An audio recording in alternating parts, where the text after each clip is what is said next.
I'm Bishop Allyson Abrams.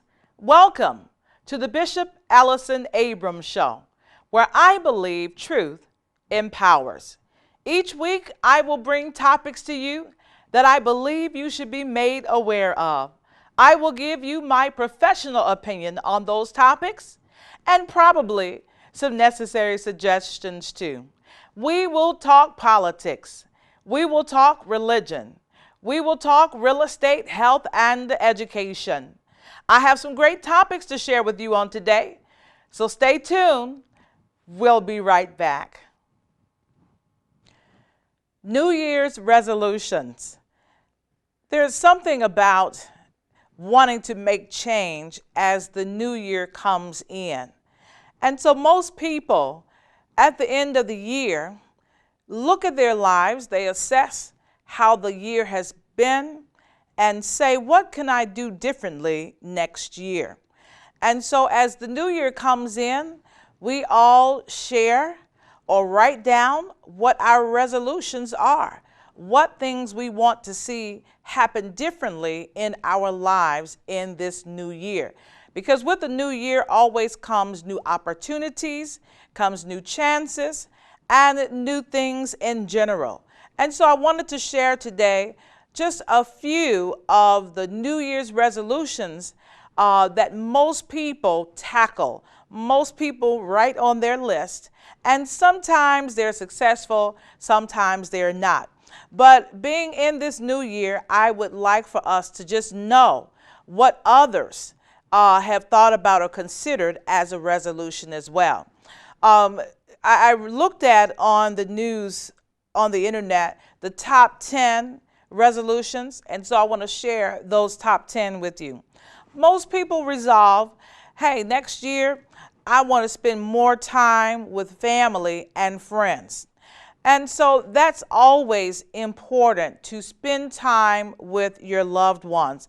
Sometimes we become so consumed with work, we become so consumed or involved with school, we become consumed with projects that we're working on, that we don't take time out to cherish family members, to cherish friends, especially those who have younger children in their families, grandchildren, nieces, great nieces and nephews.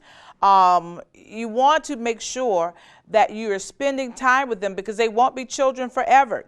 Also, you want to make sure that you're catching up with those colleagues, those college friends, those college buddies, roommates. You want to make time for them.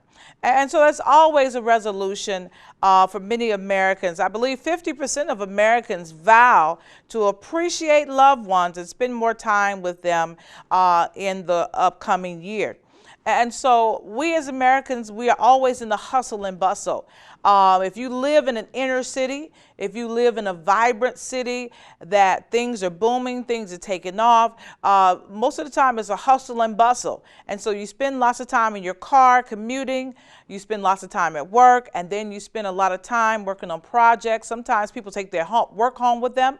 And so it's a wonderful thing to be conscious of the fact that you probably do need to spend more time with your family and your friends. And so if that is one of the things on your list, Bishop Abrams is telling you, please do try to work in that area. Please do commit to increasing your time with family and friends on this upcoming year.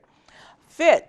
Some people say, I've noticed a couple roles that I have. I've noticed, that my doctor continues to tell me every time I go for a checkup that I need to work on my health. And so that's a lot of people have that resolution that they make, that in the new year, I'm going to become healthier, I'm going to live a healthier lifestyle, I'm going to get in shape, and I'm going to make sure that I'm doing the best that I can to be the best me that I can. And so we have many people who take that on, write that on their list. But we know when you talk about getting fit, getting healthy, getting in shape, however you want to frame it, that reduces the risk of some of the cancers that you may have. It reduces some of the risk for other diseases and sicknesses. It increases longevity in life. It helps achieve and maintain weight loss. It enhances your mood. Believe it or not, your weight has a lot to do with the mood that you're in. It helps to lower blood pressure. It also improves arthritis. And so if you can begin to manage your weight, if you can begin to take some of the pounds off, then you'll see how much better you will feel. I've had some friends who have lost some weight. They were very adamant that they were going to come down off the weight because they had tremendous health issues. And so with them losing the weight intentionally and being determined to keep it off, they say how much better they feel each and every day. They talk about how they don't have the same mood swings they used to have. And even when you talk about working, it's easier because you're not carrying as much weight. And so for those of you who may say, I want to get fit in 2016, I want to have a healthier 2016, I encourage you to make sure that you bring that to reality this year. Also, over 66% of adult Americans are considered overweight or obese. Now, you've heard me talk on this show before about First Lady Michelle Obama, who has talked a lot about obesity, worked a lot to get our young people, our children who are obese to begin to focus on their weight and begin to focus on being healthy young people. And she has really had a wonderful influence on the fact that Americans are now looking at their weight and recognizing the fact that we need to be a healthier America. And so we want to keep this goal as one that we will have intentionality with and one that we will work on each and every day. There are lots of devices out here that can help you do exercise that will help you to bring down your weight. We now have trackers on watches. We have trackers on cell phone devices. We have trackers on computers where it can tell you how many steps you're walking. It can tell you, how many miles you've done. It can tell you how many calories you've burned. And so any of those types of programs that you can utilize today to help you to stay encouraged, to help you stay motivated, I would suggest that you do. Because we do want to be a healthier America. We do want to be around for years to come, and you don't want to shorten your lifespan because you did not take your health into your own hands. And so let us work on having some success in the area of being healthy on today. Now, there are some people who have struggled to kick the habit, and so each year, one of their resolutions is to quit smoking. This is number 4 on the list of most Americans who are smokers on today. And so it is a struggle. Let us be honest. It is a struggle for those who smoke. It is a struggle to quit smoking. And so we know that there are many over-the-counter products that can help those who are smoking. There's even some therapeutic type of products, and there's even counseling for those who are trying to kick that habit. And so on average, smokers normally have to try to quit smoking 4 times before it will actually happen in their life. And so we know that it is an addiction. It is a struggle. The body does experience some challenges, some withdrawals from those who are trying to stop smoking. But I want to encourage you today. It can be done. You can be successful. And sometimes it just can't be cold turkey now. You may have to go through a step-by-step process. It's ideal to say, hey, I can stop smoking tomorrow, and you just stop smoking altogether. But that doesn't work for everyone. And so if that doesn't work for you, realize that it is a procedure. It is a process. And so don't give up. Know that it can happen. But keep it on your list. And if it did not happen last year, it can happen this year. I want to encourage you that, yes, you can quit smoking in this new year. Now, one of the things that I've resolved myself some years ago, and I continue to have this as a resolution each year, is to enjoy life. I say all the time, we only get one. And so, we've seen all these TV programs, yes, where people seem to come back. It seems like they got 2, 3, 4, 5, 6, 7 lives, okay? But in reality, we know that we only have one. And so you have to enjoy the one you have. And some people can say 2015 was a challenging year for them. And so if it was, be sure that you resolve within yourself and resolve within your spirit that you are going to enjoy life. Okay, we have hectic lifestyles.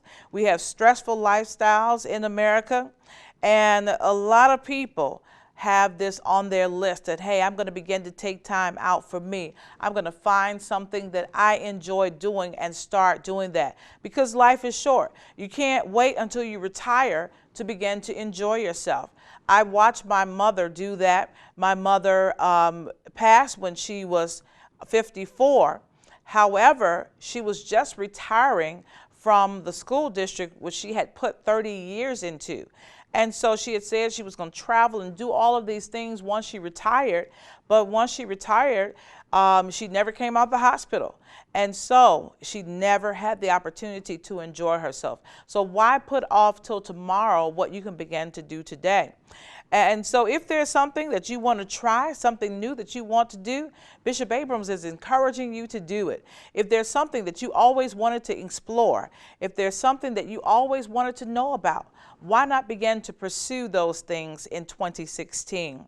Okay, once again, you only get one life. And why not begin to enjoy it? You deserve to be happy. You deserve to have true joy. You deserve to have peace. And you deserve to have some fun. Okay? Just because we're adults, just because we're over 20, just because we're over 40, just because we're over 60, does not mean that we still should not have fun on today. So keep that on your list to enjoy life. Now, also, some people have had struggles over the years with stopping drinking. They've had trouble with letting go of alcohol, okay? And so most people, I would like to say, are not equipped to just stop cold turkey, just like what I said with the smoking. They're not equipped to just stop cold turkey, to just stop overnight. Because you have to realize you've been doing this for a period of time. This is something that your body has grown accustomed to. And so it is a process. You'll have to stop, I would say, wean yourself from alcohol, okay? Don't just try to stop cold turkey. Don't just try to stop all at once, but know that it will be a gradual process, okay? But it can be done. And so begin to only drink in moderation as you are mentally preparing yourself to stop drinking, as you are emotionally preparing yourself to stop drinking, and as you are physically preparing yourself to stop drinking, okay? But once again, there is help out there for you. You can receive therapy, you can receive counseling. I just want you to know that it's something that can be done. And if you had it on your list last year, if you had it on your list 2 years ago, and it did not happen, know that it can still happen for you. It can still happen and become a reality in 2016. Now, this one I see all the time. People say, hey, this is my year to get out of debt. I'm going to get out of debt, and I'm going to be debt-free. All right, and it's a wonderful resolution to make. And I want to see all of you debt-free 2016, okay? But let's just face it, life happens, things happen, and we can't always predict what's going to come. And sometimes we may need to borrow in order to help us in the midst of our circumstance. Sometimes we may need to use a credit card in order to pay for something that was an emergency. Okay, and so let us not beat ourselves up if something occurs and you are almost debt-free and all of a sudden you have to use a credit card, get a loan, or add something on to the card that you paid down. Okay, debt-free is ideal in one sense, okay? However, I do want you to remember that just because you paid things down And just because you were able to work on it is success right there. Okay? And so many times we want to say that we don't want to overspend this year. We want to get control of our finances. We want to be able to put more money away and we save for a rainy day. And yes, that is ideal. But once again, Bishop Abrams is telling you things happen, life happens. Let us not beat ourselves up. Let us not say that we were not successful. Let us not say that we were failed in this particular area. Because if you made headway, if you were able to pay some things down and get your credit score up, that's a wonderful thing. You had some success. You just did not totally complete it the way you desired to do it. Okay, so once again, debt-free or getting out of debt is a resolution that many people, many Americans resolve to have each and every year. Now, I think this is great for those who enjoy life, to learn something new. It's always wonderful to learn something new, something that you did not know, something that you may really appreciate, even if it's just to learn a new recipe. You know, somebody may have seen Patti LaBelle's sweet potato pie. And we know that that was very big, 2015, towards the end of the year. And so now you may want to have that recipe and be able to make a pie like Patti LaBelle made. And you've never been one to make sweet potato pies, but hey, you have resolved within yourself that you're going to learn something new. And hey, it will be one of the greatest pies that you've ever made, okay? And so all of that to say, don't be afraid to learn something new. Learning something new can be a wonderful experience, okay? Maybe you've never liked painting, but you said, okay, 2016, I'm going to do something new. I'm going to try by hand at painting. And so you take a couple of painting classes. It's wonderful to learn new things and to expand yourself. Okay, we never can learn enough. You're always in the learning process until you reach the other side of heaven and you leave this side. And so learning new things is something that is always encouraged, and something that educators will tell you you should do on a regular basis. Now, this is the part that I really like. Those who resolve within themselves and put it on their list that they are going to help others more in the new year. Now, we have plenty of nonprofit organizations. We have plenty of agencies that need your help. And so it's always a blessing to be able to help others. It's always just something that fills you and makes you feel like an entirely different person when you can help somebody else that could not help themselves. It's something that we as human beings should always find joy in, to be able to help somebody else because God has blessed us with something. And so if you can begin to lend a helping hand to another organization, to a group, it doesn't matter what it is. You might decide, hey, this is my year to mentor somebody else because people have poured into me. I think I want to pour into somebody else. That's a wonderful resolution to have for 2016.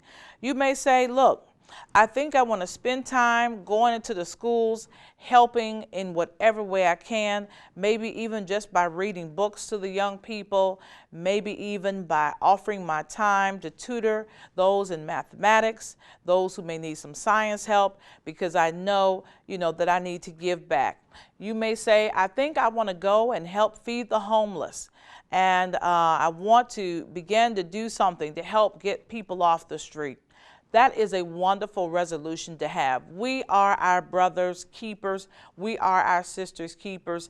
And we are literally the hands of God. And so if you can be used in any way, please do begin to do that in 2016. There are so many, like I said, nonprofit organizations out here that have been started with many different situations and circumstances in mind. And so if you have the time, if you have the talent, please do begin to allow yourself to be used and allow yourself to be a blessing to somebody else in 2016. If you won't, who will? And I love to pose that question to the community. If you won't, who will? And so why not you? Sometimes people say, well, why me? I'm busy. I have this to do and that to do. Why not you? If God has blessed you, if God has gifted you, if you have more than enough, why not share it with someone else? And so I feel that is a wonderful resolution to have for 2016 to begin to help others in the community. Now, this is one I tell people all the time they need to have on their list.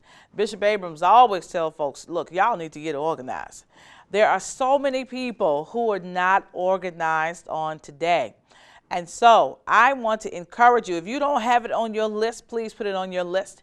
I know some of you all are immaculate and you're organized. You are an administrator's administrator. But there are many of you watching who are not. And so why not resolve to be organized in 2016? This is a reasonable goal. This is something that you can accomplish. Even if you just got to organize your desk, that's something that you can do to get organized in 2016. Even if you can organize your closet. Y'all know about them closets. A lot of them closets ain't organized.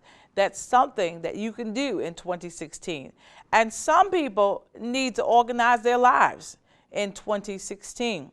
I believe that once you get organized, you can then see what you have. You can see what you're working with. You can then see the potential of where you can go. But you don't know what you have if it's all cluttered up. You don't know what you have if it's in the back and you never see it. You forget all about it. And so 2016 should be a time where we get organized. Let's get organized in our personal lives. Let's get organized in our spiritual lives.